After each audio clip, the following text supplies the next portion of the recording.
ne pas faire de sortie de route, je passe la parole à Madame Cécile Untermaier. Merci, Monsieur le Président. Moi, je vais essayer de me conduire sans avoir un retrait de points. Alors, vous dire que 3 observations. Le permis de conduire, c'est l'objet qui touche principalement la jeunesse, mais pas que la jeunesse. C'est le quotidien des gens, et ce texte est utile pour cela. C'est une exigence, évidemment, cela a été dit, pour trouver un emploi. C'est d'ailleurs la raison pour laquelle, à chaque législature, on a un texte sur ce sujet, et à chaque collectivité, son action pour faciliter, par une aide financière, l'accès au permis de conduire. Ma deuxième observation, elle porte sur le coût, délai, qualité, beaucoup de choses à faire. Autant d'exigences pour que ce véritable passeport qui nous porte vers l'emploi, la culture et le sport soit facilité dans son accès, en particulier dans les territoires ruraux. Une observation, c'est que ce coût n'a pas diminué. Pourtant, avec la loi Macron, nous avions externalisé le dispositif et cela n'a pas suscité de diminution du coût du permis de conduire. Et au-delà du permis de conduire, rappelez quand même que c'est une sensibilisation à la sécurité routière, au partage de la route. Apprendre à conduire, c'est aussi apprendre à se conduire. Les jeunes de 15 à 24 ans représentent 23% des victimes, soit le double de la part qu'ils occupent dans la population. C'est un enjeu fort, donc une dimension éducative essentielle. Et je rappelle à cette occasion le texte de Jean-Louis Bricout sur une expérimentation qu'il avait menée en Thiérache, avec un enseignement collectif du code de la route dans un cadre scolaire. Cette expérimentation s'est bien déroulée et il me semble que nous pourrions, d'une manière ou d'une autre, en tirer quelques enseignements. Sur le fond du texte, la plateforme, est-ce bien à l'État de gérer un tel dispositif ou au législateur de disposer de la création d'une plateforme ? Est-ce que le pouvoir exécutif ne pouvait pas, sans attendre la loi, s'emparer de ce sujet ? C'est une question que nous posons.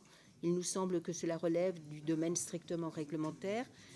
S'agissant de l'augmentation du nombre d'inspecteurs, bien sûr que la question est de savoir comment, sous quelles conditions et avec quelles garanties cette ouverture, cette externalisation, cette ouverture va se faire.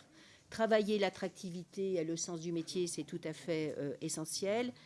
Et il nous semble qu'il faut adosser à ce métier, à la certification ou à l'agrément qui est donné par l'État, une charte de déontologie.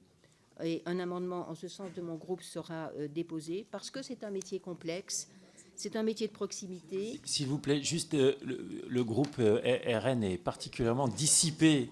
Et essayons d'écouter Madame Cécile Untermaier dans le calme, s'il vous plaît. Je comprends que ce soit difficile. Quand vous avez parlé, Madame Diaz, il régnait un silence et une écoute totale. Allez, on avance. Madame Untermaier, la parole est à vous.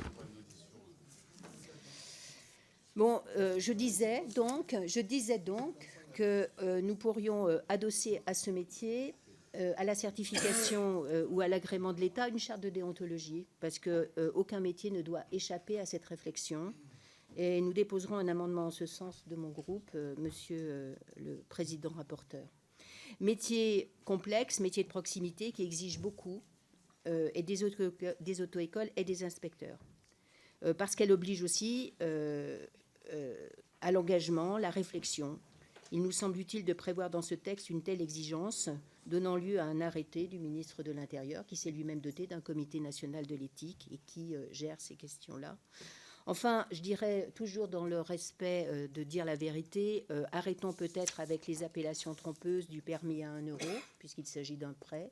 Nous savons la déception que cela engendre. Appelons un chat, et lorsqu'un permis ne coûte pas 1 euro, eh bien, disons-le, nous connaissons le massacre que cela provoque s'agissant de l'isolation à 1 euro, pour laquelle beaucoup de personnes, naïvement, ont été victimes de ce dispositif. Voilà. Donc, nous déposerons également un amendement pour supprimer cette appellation mensongère. Merci, Madame Untermaier. Pour le